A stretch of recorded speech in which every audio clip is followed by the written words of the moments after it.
Hello दोस्तों, स्वागत है आपका स्टार्ट विद प्राउड के एजुकेशनल प्लेटफॉर्म में। आज है 25 जुलाई 2020। आज के डेली करंट अफेयर्स की सीरीज में हम कुछ करंट अफेयर्स के बहुत ही महत्वपूर्ण क्वेश्चनों को देखेंगे, साथ ही उनका बेसिक सब्जेक्ट से किस प्रकार जुड़ाव है उनको भी देखेंगे। तो आइए आज के टॉपिक के बारे में डिस्कस कर लेते हैं। आज के महत्वपूर्ण करंट अफेयर्स के टॉपिक कुछ इस प्रकार हैं। सबसे पहले हम यूरोपीय रिकवरी सौदा को देखेंगे, जो हाल ही में कोरोना वायरस से लड़ने के लिए इसको लाया गया। State of the world population report 2020 को देखेंगे। इंडिया आइडियाज़ समिट 2020 को देखेंगे। पर्यावरण प्रदर्शन सूचकांक यानी कि EPI 2020 को देखेंगे। एड्स, तपेदिक और मलेरिया से लड़ने हेतु जो वैश्विक कोष बनाया गया है, जिसको हम GFATM कहते हैं, उसके बारे में देखेंगे। सिद्दी समुदाय तथा लद्दाख में चर्चित एक अन्य समुदाय के बारे में भी जानेंगे और सिद्दी समुदाय किस स्टेट में पाया जाता है यह भी जानेंगे। हाल ही में चर्चा में यह क्यों रहा। सीरोलॉजिकल सर्वेक्षण कोरोना वायरस के चलते न्यूज़ में रहा और इसके साथ ही एलिजा परीक्षण किसके लिए होता है इसे भी हम देखेंगे। लोनार झील जो पिछले कुछ दिनों से चर्चा का केंद्र बिंदु थी, क्योंकि इसका रंग गुलाबी हो गया था, किस कारण से हुआ, कौन सा बैक्टीरिया था, उसको देखेंगे। एक अन्य खोज के बारे में देखेंगे, येलो इंडियन बुलफ्रॉग, यह किस स्टेट में और किस विशेषता के लिए प्रसिद्ध है।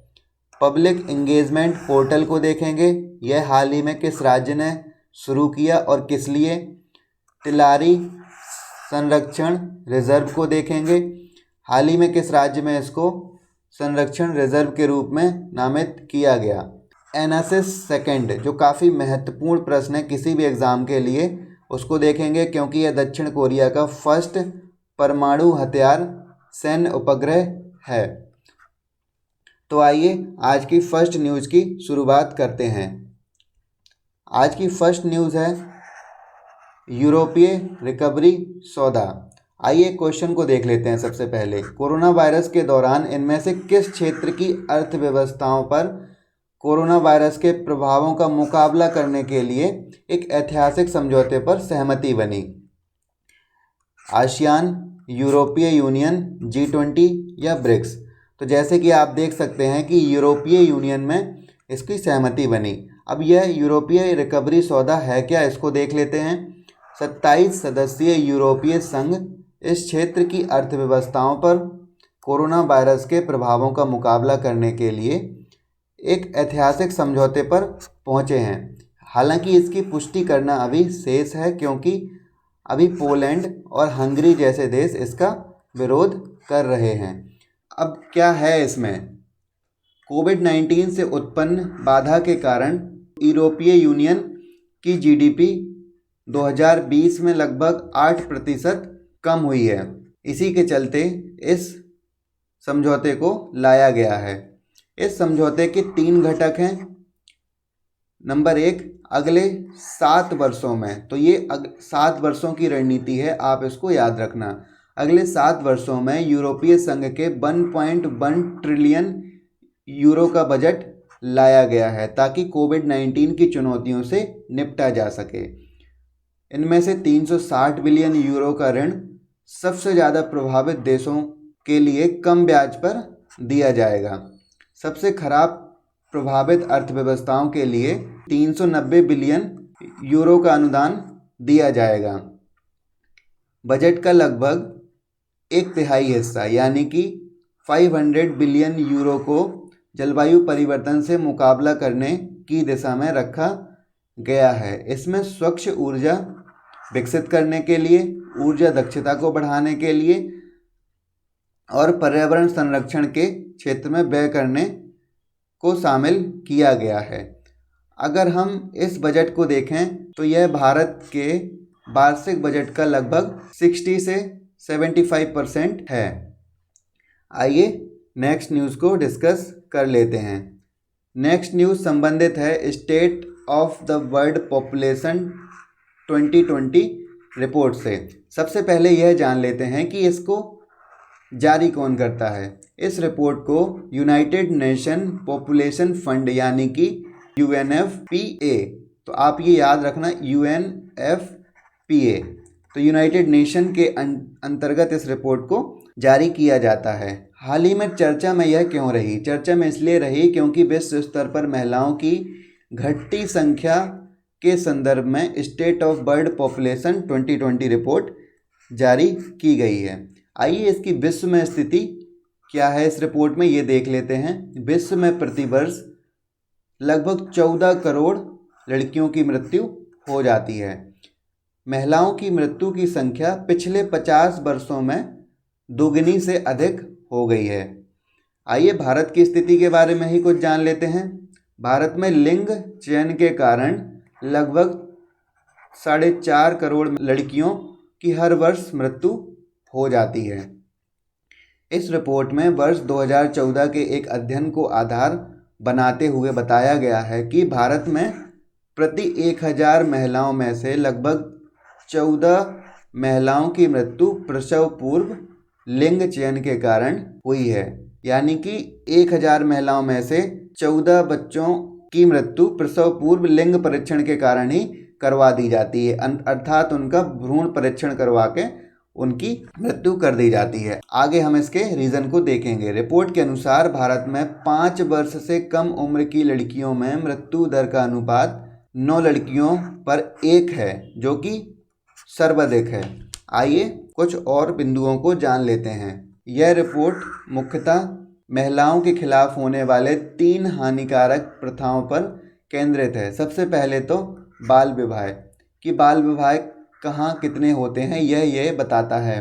पुत्र वरीयता, मतलब कि पुत्र को पाने की चाहत में सबसे पहले भ्रूण का परीक्षण करवाया कि लड़का है कि लड़की, उसके बाद अगर लड़की होती है तो उसको फोर्टिसाइड कर दिया जाता है।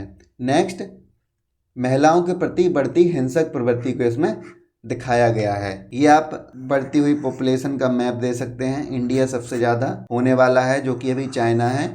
अब आइए इसको जारी करने वाली संस्था के बारे में कुछ जान लेते हैं। यह संयुक्त राष्ट्र के अधीन, तो आप ये याद रखना कि किसके अधीन है। यह संयुक्त राष्ट्र के अधीन यौन और प्रजनन संबंधी एक स्वास्थ्य एजेंसी है। 1969 में इसे बनाया गया था। उस वर्ष ही संयुक्त राष्ट्र महासभा ने घोषणा की थी कि माता पिता को स्वतंत्र रूप से बच्चों की संख्या और उनके बीच अंतर को निर्धारित करने का विशेष अधिकार है, कि कितने बच्चे होने हैं। ये माता पिता का अपना स्वविवेक पर आधारित निर्णय है। इसका मुख्यालय संयुक्त राज्य अमेरिका के न्यूयॉर्क शहर में है। संयुक्त राष्ट्र महासभा के अधिकार क्षेत्र के तहत आता है। यह अपनी स्थापना से 87 तक United Nations fund for population activity trust के नाम से जाना गया और वर्तमान नाम इसको 87 के बाद मिला। आइए नेक्स्ट न्यूज़ को डिस्कस कर लेते हैं। नेक्स्ट न्यूज़ संबंधित है इंडिया आइडियाज़ समिट 2020। इस वर्ष के शिखर सम्मेलन का विषय क्या था, ये याद रखने वाला पॉइंट है। बेहतर भविष्य का निर्माण कैसे करना है, इसका विषय या इसकी थीम को रखा गया। इसकी मेज़बानी अमेरिका भारत व्यापार परिषद यानी कि US इंडिया बिजनेस काउंसिल द्वारा की जाती है, जो वॉशिंगटन स्थित एक व्यापार वकालत समूह है। अगर हम इसकी स्थापना को देखें तो इसकी स्थापना 1975 में हुई थी, ताकि निजी क्षेत्रों को निवेश बढ़ाने एवं निवेशकों को प्रोत्साहित करने के लिए एक व्यापार वकालत संगठन के रूप में यह अर्थात USIBC काम कर सके। इसमें ही 2017 में महिला उद्यमियों और नवोन्मेषकों के नेतृत्व, सलाह और विकास के अवसरों की पेशकश करने के लिए women for women innovators, social leaders, entrepreneur यानी कि 22 नामक एक सहयोगात्मक पहल की घोषणा की गई। तो आप ये 22 नामक पहल याद रख सकते हैं। ये आप श्री नरेंद्र मोदी का भाषण को देख सकते हैं कि India and the US are two vibrant democracy with shared values, we are natural partners, our partnership can help the world bounce back after the pandemic. आइए नेक्स्ट न्यूज़ को डिस्कस कर लेते हैं। नेक्स्ट न्यूज़ बहुत ही important है जो कि पर्यावरण से संबंधित है, और पर्यावरण से संबंधित बहुत सारे प्रश्न सभी एग्जामों में पूछे जाते हैं। अगर आप पर्यावरण संबंधित IUCN के द्वारा रेड लिस्ट किए गए कुछ प्रजातियों के बारे में जानना चाहते हैं तो आप प्ले लिस्ट में जाकर चेक कर सकते हैं। आइए न्यूज़ के बारे में देख लेते हैं। पर्यावरण प्रदर्शन सूचकांक यानी कि EPI 2020 हाल ही में एनवायरमेंट परफॉर्मेंस इंडेक्स का 12वां संस्करण जारी किया गया। किसी भी एग्ज़ाम में यही पूछा जाता है कि ये कौन सा संस्करण था और किसने जारी किया और इसमें है क्या। तो ये कौन सा संस्करण था? ये 12वां संस्करण था। इसको जारी कौन करता है? इसको जारी येल विश्वविद्यालय, कोलंबिया विश्वविद्यालय और विश्व आर्थिक मंच के सहयोग से इसे तैयार किया जाता है। तो आप ये याद रखना, WEF इसमें काफ़ी इम्पोर्टेंट संस्था अपना रोल देती है। सूचकांक के बारे में, यह 2002 को प्रथम बार प्रकाशित किया गया। इसे संयुक्त राष्ट्र सहस्त्र शताब्दी विकास लक्ष्यों यानी कि मिलेनियम डेवलपमेंट गोल्स में निर्धारित पर्यावरण लक्ष्यों को पूरा करने के लिए निर्मित किया गया था, ताकि देशों की नीतियों में पर्यावरणीय प्रदर्शन का आकलन किया जा सके। यह सूचकांक पर्यावरणीय स्वास्थ्य और पारिस्थितिकी तंत्र की क्षमता से संबंधित कितनी श्रेणियों, 11 श्रेणियों तथा 32 प्रदर्शन सूचकांक के आधार पर 180 देशों को रैंकिंग प्रदान करती है। Environment performance index. अब मिलेनियम डेवलपमेंट गोल्स के बारे में हम देख लेते हैं। 8 कौन कौन से थे।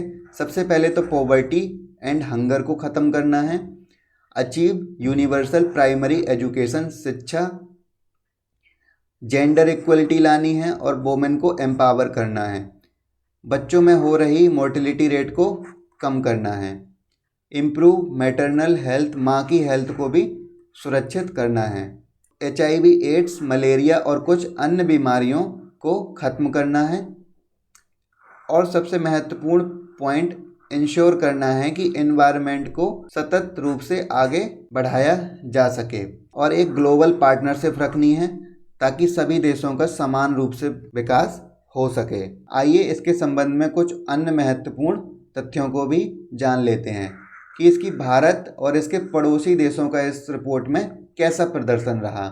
इस वर्ष भारत ने यानी कि 2020 में भारत ने 27.6 स्कोर हासिल करके 168वां स्थान हासिल किया ओवरऑल। अगर इससे पहले एग्जाम में पूछ लिया जाए तो आप बता देना कि 177वां स्थान हासिल किया था। भारत का पर्यावरणीय स्वास्थ्य संबंधी सभी 5 प्रमुख मापदंडों, चाहे वह वायु की गुणवत्ता हो, स्वच्छता हो, पेयजल हो, भारी धातु या फिर अवशिष्ट प्रबंधन की बात हो, या फिर जैव विविधताओं एवं पारिस्थितिकी तंत्र सेवाओं से जुड़े मापदंडों की बात हो, भारत ने दक्षिण एशिया के क्षेत्रीय औसत से भी नीचे स्कोर किया है, जो कि चिंता का विषय है। भारत जलवायु परिवर्तन पर पाकिस्तान के बाद दूसरे स्थान पर रहा। पाकिस्तान की रैंक कितनी रही? 106। केवल अफगानिस्तान ही ऐसा देश है जो भारत से आगे है। 2020 में डेनमार्क को इसमें शीर्ष स्थान मिला। उसके पश्चात सूची में लग्जमबर्ग, स्विट्ज़रलैंड है और चौथा स्थान UK को मिला। ये आप भारत की ओवरऑल रैंकिंग के साथ साथ डिफरेंट सेक्टर में कैसी कैसी रैंक मिली है आप उसको देख सकते हैं। आइए नेक्स्ट न्यूज़ को डिस्कस कर लेते हैं। नेक्स्ट न्यूज़ काफ़ी इम्पोर्टेंट है जो कि तिलारी संरक्षण रिजर्व से है। तिलारी संरक्षण रिजर्व समाचारों में क्यों था यह देख लेते हैं। हाल ही में महाराष्ट्र सरकार के द्वारा सिंधुदुर्ग जिले में डोडा मार्ग वन क्षेत्र के लगभग 30 किलोमीटर स्क्वायर क्षेत्र को क्या घोषित किया गया? संरक्षण रिजर्व घोषित कर दिया गया। महाराष्ट्र में संरक्षण रिजर्व की स्थिति कैसी है इसको देख लेते हैं। 62 संरक्षण रिजर्व महाराष्ट्र में वर्तमान में मौजूद हैं। तिलारी संरक्षण रिजर्व समेत 13 रिजर्व जो कि हैं वो पश्चिमी घाट में ही हैं। सबसे पहले मैप को भी देख लेते हैं। ये इंडिया का मैप है, ये महाराष्ट्र, कर्नाटक और ये गोवा, इन तीनों की जो सीमा है बीच में, वहाँ ये रिजर्व स्थित है। जैसे कि आप देख सकते हैं, ये है तिलारी। कुछ और इम्पोर्टेंट रिजर्व को देख लेते हैं। Sahyadri tiger reserve, Radhanagari wild life sanctuary आदि हैं। अब अपनी न्यूज के तरफ वापस आते हैं। तिलारी कंजर्वेशन रिजर्व गोवा की महादाई सेंचुरी और भीमगढ़ कर्नाटक महाराष्ट्र की सीमाओं में है। आइए इससे संबंधित कुछ अन्य तथ्य भी जान लेते हैं। भारत में संरक्षण रिजर्व और सामुदायिक रिजर्व वन्यजीव संरक्षण अधिनियम 2002 के तहत लाया गया और यह वन्यजीव संरक्षण अधिनियम 1972 में संशोधन करके लाया गया था। भारत में अब तक लगभग 88 संरक्षण रिजर्व और 127 सामुदायिक रिजर्व हैं। संरक्षित क्षेत्र अर्थात संरक्षण रिजर्व जो कि राष्ट्रीय उद्यान, वाइल्ड लाइफ सेंचुरी, आरक्षित और संरक्षित जंगलों के मध्य बफर जोन के रूप में हैं।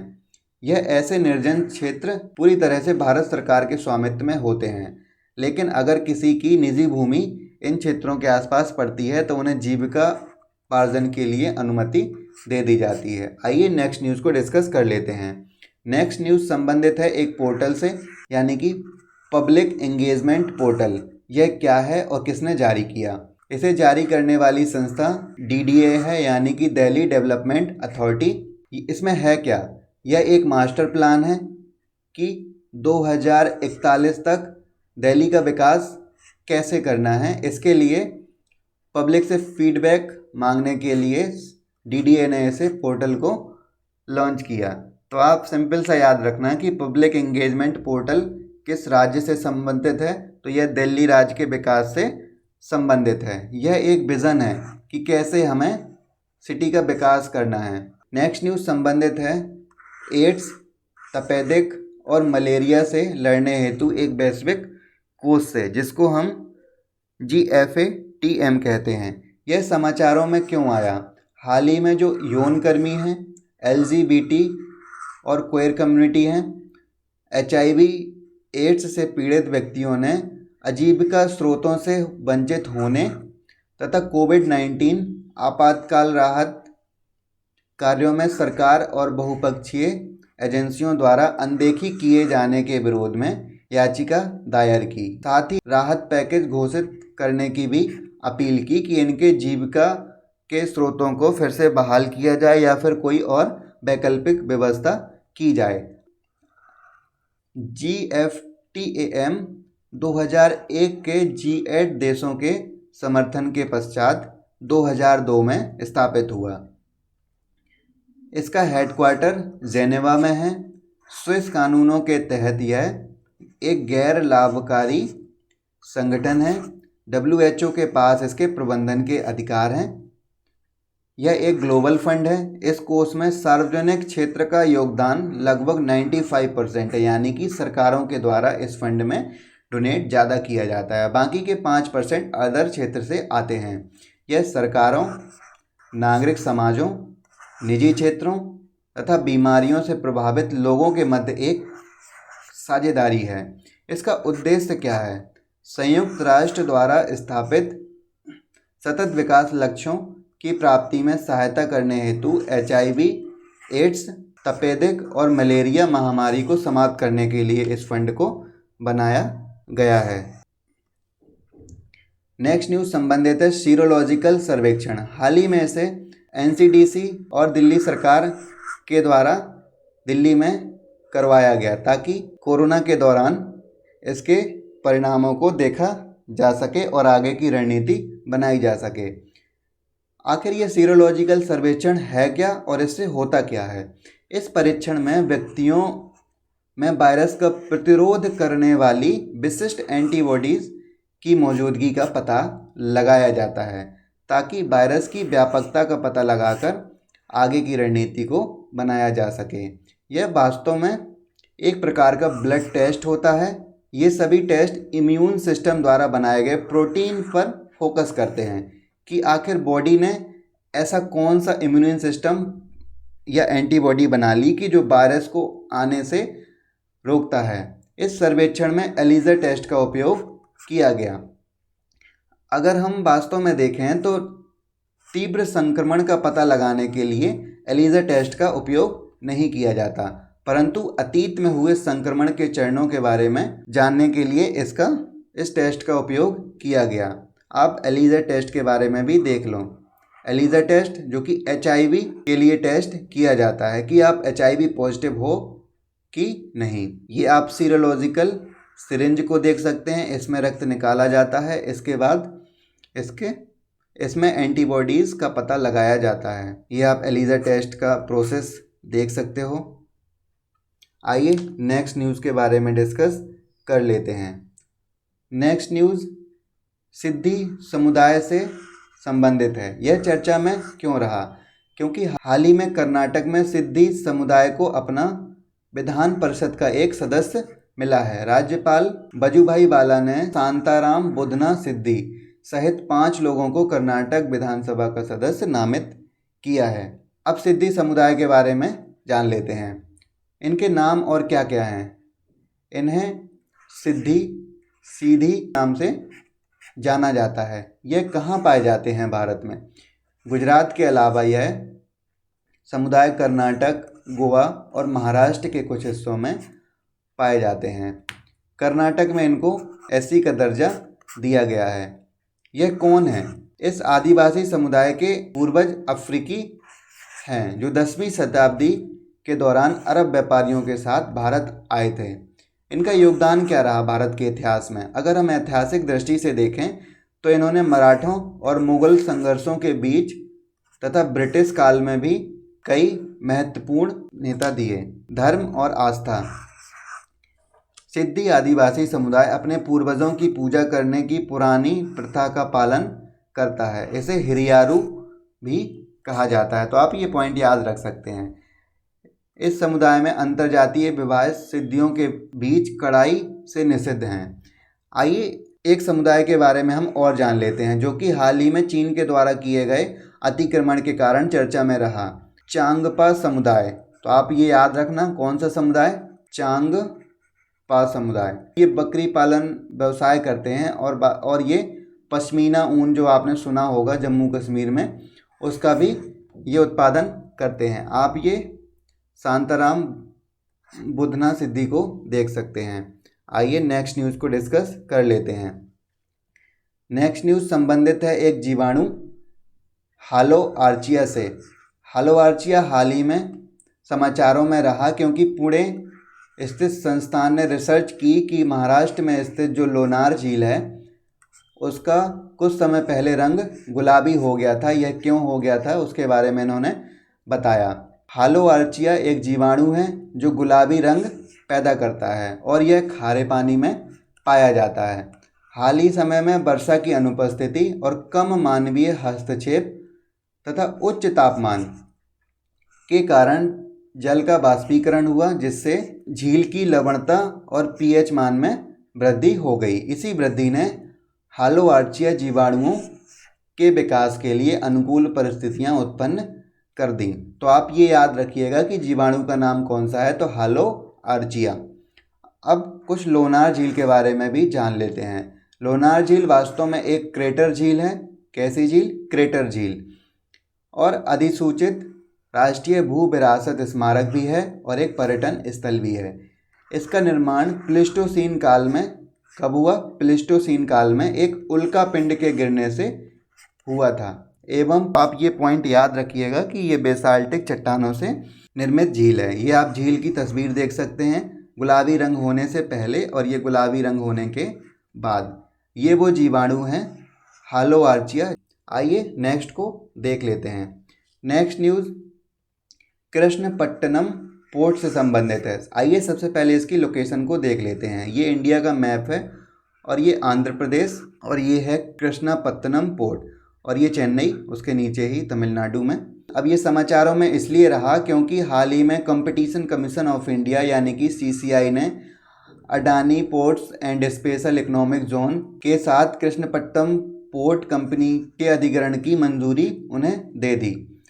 कृष्णपट्टनम पोर्ट के बारे में कुछ जान लेते हैं। यह पोर्ट निजी तौर पर निर्मित और हर मौसम के लिए बनाया गया एक बंदरगाह है। और यह कहाँ स्थित है? भारत के पूर्वी तट पर स्थित है। ये पूर्वी तट है भारत का और ये पश्चिमी तट है। पूर्वी तट के आंध्र प्रदेश में स्थित है, जैसा कि आपने लोकेशन में देखा। आइए इससे जुड़े कुछ इतिहास को देख लेते हैं। इतिहास में इसका जुड़ाव कृष्णपट्टनम बंदरगाह का विजयनगर साम्राज्य से संबंधित है। इस बंदरगाह का महत्व कृष्णदेवराय के शासनकाल में अधिक बढ़ गया, इसलिए इसका नाम भी कृष्णदेवराय के नाम पर ही रखा गया, जो कि कृष्णपट्टनम है। एक पॉइंट और आप याद रखना, हाल ही में 13th बंदरगाह जो कि बदावन महाराष्ट्र में स्थित है, सॉरी महाराष्ट्र गलत लिख गया। ये आप भारत के 13 बंदरगाहों को देख सकते हैं। कांडला मुंबई, जवाहरलाल नेहरू पोर्ट, बर्मागांव न्यू मंगलोर, कोचीन केरल में, तूतीकोरन तमिलनाडु में, चेन्नई, एन्नोर, विशाखापट्टनम, हल्दिया कलकत्ता और पारादीप। आइए नेक्स्ट न्यूज़ को देख लेते हैं। नेक्स्ट न्यूज़ संबंधित है येलो इंडियन वुल फ्रॉग से, यानी कि एक मेंढक की प्रजाति से। या आप इसको देख सकते हैं। यह समाचारों में इसलिए रहा क्योंकि मध्य प्रदेश के नरसिंहपुर जिले में इसके एक बड़े समूह को देखा गया। इसकी विशेषता क्या है? आमतौर पर यह पीला रंग धारण नहीं करता, लेकिन मानसून के दौरान यह मादा शादी को आकर्षित करने के लिए पीले रंग को धारण कर लेता है। इसके वैज्ञानिक नाम को देखते हैं। इसे होपला बत्राचोस टाइग्रेसनस कहते हैं। इसके आयुष्यन के स्टेटस को देख लेते हैं। ये काफ़ी इम्पोर्टेंट हो जाता है किसी भी एग्ज़ाम के लिए। इसका आयुष्यन स्टेटस लीस्ट कंसर्न है और इंडियन वाइल्ड लाइफ एक्ट 1972 की अनुसूची 4 के अंतर्गत सूचीबद्ध किया गया है। अगर आप कुछ और आयुष्यन स्टेटस की लिस्ट को देखना चाहते हैं तो आप प्ले लिस्ट में जाकर चेक कर सकते हैं। बुल फ्रॉग, गोल्डन फ्रॉग और टाइगर फ्रॉग इसके कुछ अन्य नाम हैं। यह अफ़गानिस्तान, बांग्लादेश, भारत, म्यांमार, नेपाल, पाकिस्तान की देशज प्रजाति हैं। आइए नेक्स्ट न्यूज़ को डिस्कस कर लेते हैं। हाल ही में चीन ने लॉन्ग मार्च 5 रॉकेट की सहायता से इसको लॉन्च किया। चीन ने 2011 में भी मंगल में पहुंचने की कोशिश की थी और उस समय तियानबेन-1 नामक एक मिशन भेजने की कोशिश की, जो कि विफल हो गया। आइए मंगल मिशन से संबंधित कुछ जानकारी ले लेते हैं।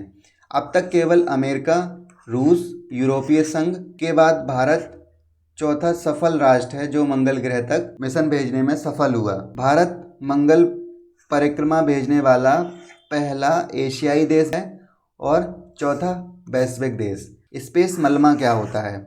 अब जैसे स्पेस के चारों तरफ हम सैटेलाइट को लॉन्च करवाते हैं, तो किसी उपग्रह की अगर टूट फूट हो जाती है तो वह उपग्रह वहीं आसपास ही तैरने लगता है और आसपास तैरने के साथ साथ ही ये एक डेब्रिस का निर्माण कर देता है, यानी कि स्पेस कचरे का निर्माण कर देता है। आइए कुछ और न्यूज़ को डिस्कस कर लेते हैं। एक बहुत ही महत्वपूर्ण न्यूज़ जो कि NSS सेकंड से संबंधित है।